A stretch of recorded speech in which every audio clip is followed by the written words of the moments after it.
G'day everyone, Connor here from CW's Tech Reviews. Today we're going to have a quick look at AOSP Extended ROM, one of my favourite ROMs for the Galaxy S7. So without further ado, we'll just get straight into it. One of the first things you want to do is boot into recovery mode, obviously. Get into your custom recovery. I use Twerp, I don't know what everyone else uses, but Twerp seems to work well for me. Go into wipe, advanced wipe. Dalvik system data and cache. Back to home, install. AOSP extended, swipe. Installing. I'll come back to this, I'm going to pause it. Nearly done, it's just flashing root, which is Magisk. I'm going to wipe Dalvik cache. Install. Now you can install full dynamic gaps or open gaps. I'm going to go open. I'll pause this, I'll come back when it's done.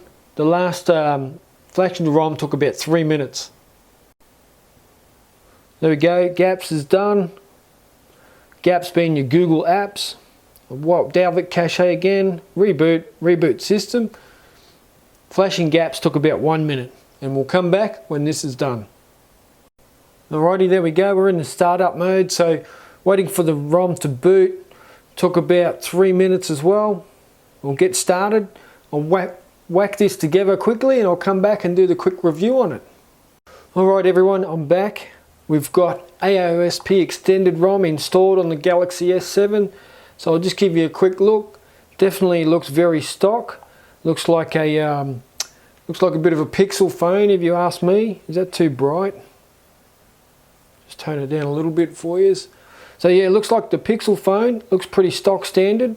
I'll just go in here. So as you can see, very stock menu. Everything's in there that you'd expect to find on the Pixel phone.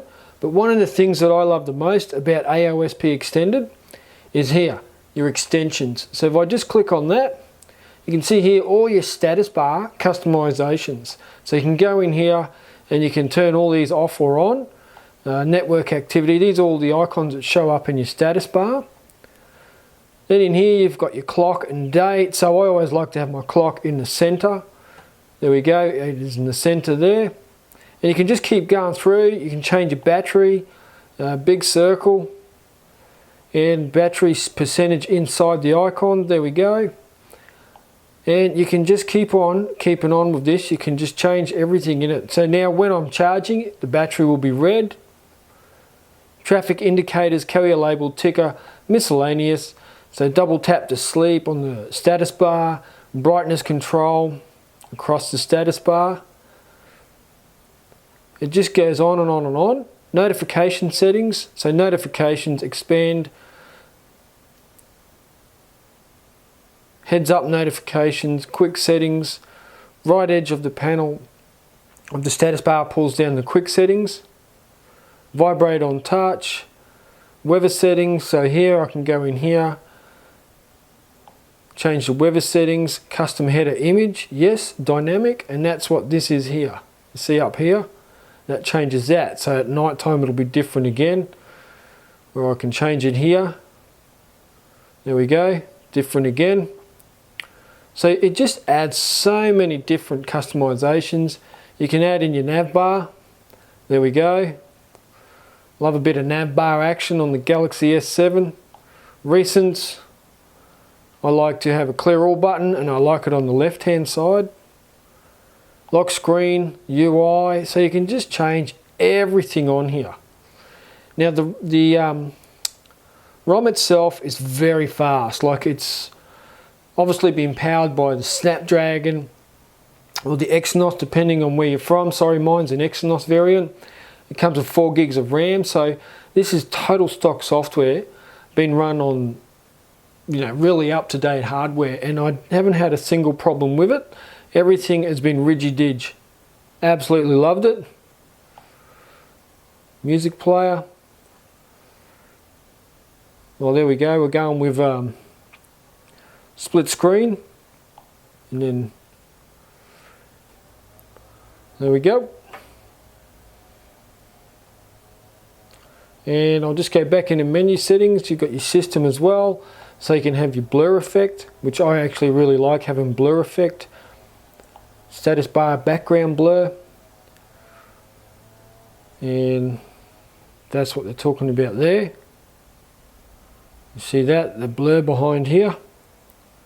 So really smooth, really fast ROM. Definitely would recommend it to anyone. It's a little bit buggy here and there, but nothing major.